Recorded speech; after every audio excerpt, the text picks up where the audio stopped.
Imagine it's 1939.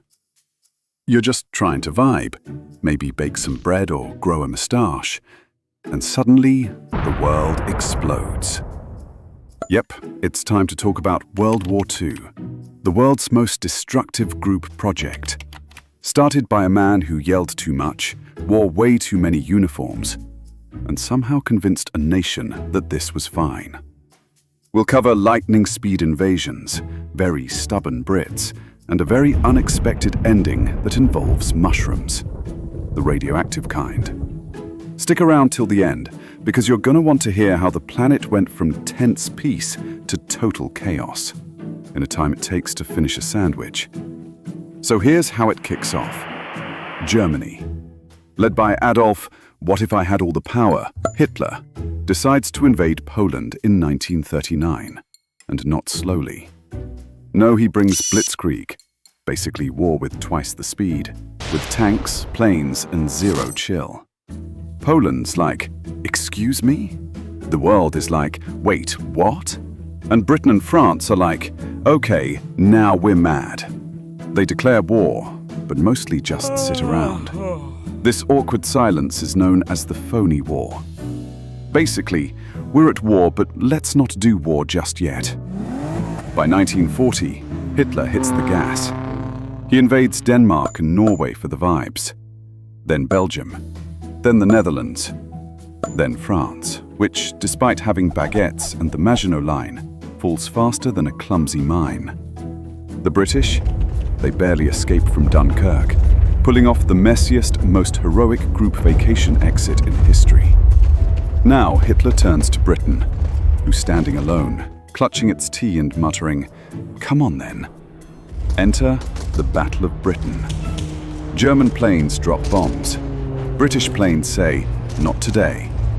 The Blitz is brutal. Kids are evacuated, cities burn, but Britain holds on.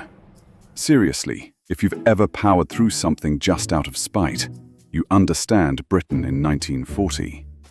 In 1941, Hitler looks at Russia and thinks, I could totally invade that. And everyone who's read a single sentence of history thinks, buddy, don't. Operation Barbarossa is launched. It starts great, then winter hits. The Nazis weren't prepared for frozen everything, and the Russians weren't in the mood to lose. Spoiler, it does not go well for Germany. Also in 1941, surprise twist, Japan bombs Pearl Harbor.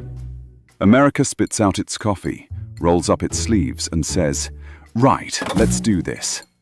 Now it's World War II, extended universe. Things start going sideways for the Axis. In 1942, the US wins the Battle of Midway in the Pacific. Britain stops Rommel in North Africa at El Alamein. And in 1943, Russia wins a game of who can freeze and starve longer at Stalingrad. Then, boom, D-Day, June 6th, 1944. The Allies storm Normandy like history's most dramatic beach day. From there, it's a slow but steady push toward Berlin. The Soviets come in from the east, the Allies from the west. Hitler? He retreats into a bunker and pulls the ultimate rage quit. Germany surrenders in May 1945. But the war's not over yet. Over in the Pacific, Japan's still fighting. So in August 1945, the US drops 2 atomic bombs, one on Hiroshima, one on Nagasaki. It's devastating, and it ends the war. Japan surrenders on VJ Day, August 15th. World War II is officially over.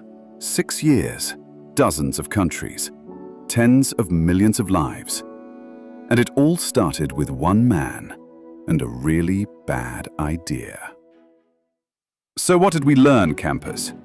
Well, don't let angry dictators run countries. Don't ignore red flags. And maybe, just maybe, don't invade Russia in winter, like ever. Thanks for watching this 5-minute sprint through one of the wildest moments in history. If you liked this brain-fizzing story, give us a like.